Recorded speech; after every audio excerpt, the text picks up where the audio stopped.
Earth of Spurs. 欢迎你们回到热刺世界. Welcome back to another match preview. I'm your host, Gabi Galindo, and today we're going to preview Nottingham Forest. Now, I have to stress, they just got promoted, but they are going to be up for it, and their fans are going to be pumped. So, we really can't get cocky, okay? We have to remember that this is a Premier League team. Any team in the Premier League is capable of beating us. And we're not going to look at our past 5 results with them because we've only faced them once since 2005. In 2014 in the League Cup, Harry Kane actually scored in that. Ben Davies actually started in that. And Eric Dyer was on the bench.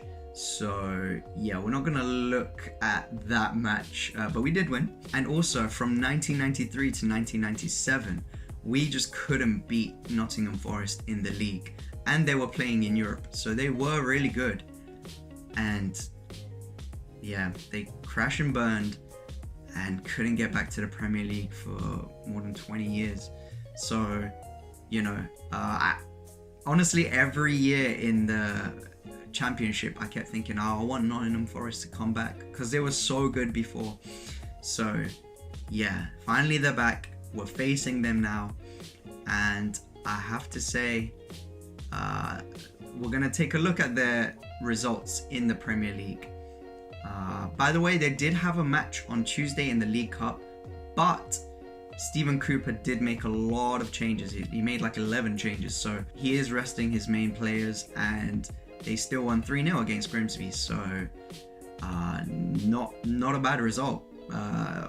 Good start to the League Cup campaign for them. Now let's look at their Premier League results. They lost to Newcastle, they beat West Ham 1-0, and they drew to Everton 1-1, which, you know, they could have won had it not been for a bit of a, literally like 2 seconds of daydreaming from the defense with a long ball over the top to Damari Gray. So they have been doing well so far, and what I think is they're getting these vital points, you know, 1-1 with Everton, 1-0 West Ham.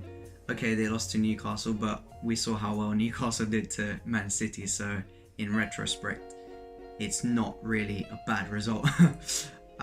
We do want to win, and there's competition for players. I actually like that Conte took Son off and put in Richarlison, because it shows, hey, you're not playing well, so I need to use someone else, and there is someone else there to replace you. Having said that, I do think Sonny will have a better performance this time, either getting an assist or a goal. So I'm not worried about Sonny, to be honest. I know at some point once he scores, he's gonna be on it every single week. I'll do my starting 11 as a YouTube shorts, so check out my channel for that one.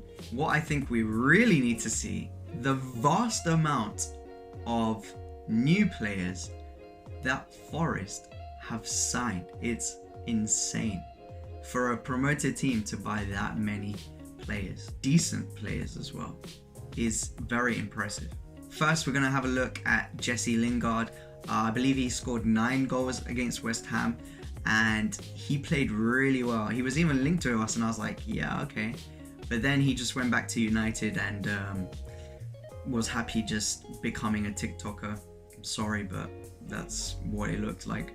Morgan Gibbs-White from Wolves, young, very energetic, and you know, they bought him for more than £40 million, so that was not cheap. They have Henderson on loan, who I'm personally a big fan of. I think he's really good, and I was a bit sad that he didn't get an opportunity to prove himself at Manchester United, but they have him on loan this season. And you know, when Sheffield United finished 9th, he had the 3rd highest save percentage in the league, so he's definitely proven himself to be good, and I think it will be difficult getting past him in this match. They have Nico Williams, the youngster from Liverpool, who we already heard of and had an amazing season with Fulham as well and helped them get to the Premier League. I didn't even realise, but they bought Emmanuel Dennis from Watford. That's a great buy because quite a few clubs were looking at him. He reminded me a bit of Richarlison because it's like you sign a player after getting promoted into the Premier League, and when he was at Watford, it was just like, oh, we don't know this guy. Oh, but he's good. And then he went to Everton, linked with all sorts of teams. Luckily, we got him.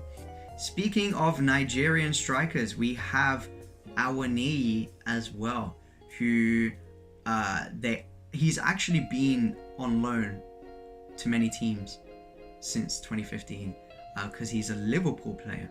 But they bought him now from Union Berlin, and he scored 15 goals in 31 games. So, he's strong, energetic, fast, and scores many goals. Mangala, who we might not know yet, but this guy he's played a lot in the Bundesliga already, and he's only 24, and he's got 2 Belgian caps as well. They got Kouyaté from Palace, really strong in midfield. They signed Richards from Bayern Munich. They signed O'Brien and Toffolo from Huddersfield. They had a good season. Niakite from Mainz. And they're not finished. They're still being linked with Aurier, Reguilon,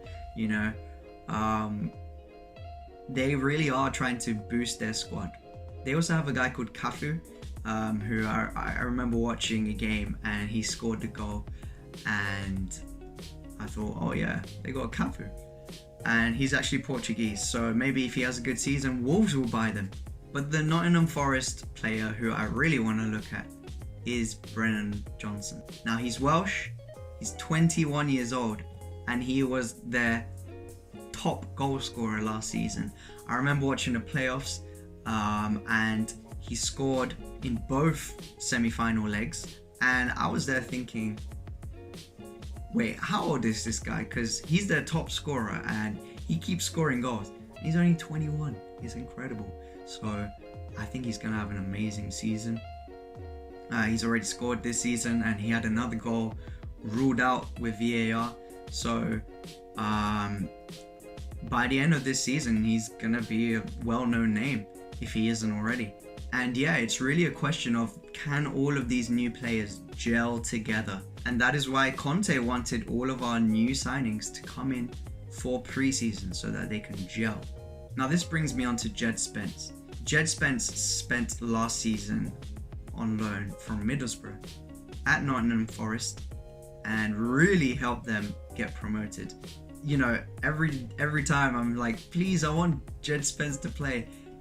I'm hoping this could be his chance to play.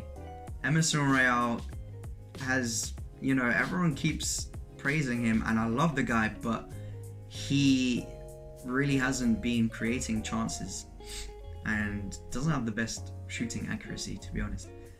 So I really would like to see Jed Spence in this match because he knows Nottingham Forest well, albeit they have a lot of new players. He knows Stephen Cooper well, that's for sure. My prediction for this match is 2-0, and I think Son Heung-min will score and Harry Kane will score. And let's head over to our friends in Japan with Osaka Spurs and see what they think the score will be. Hello, I'm Osaka Spurs. 3-1 Spurs. Ganbare Spurs! Ganbare! If you like this video, please like and subscribe. Just click that button, and I really enjoy making these videos. I hope you like watching them, and join me for our match review. COYS! Wait, what? Come on, you Spurs. See ya.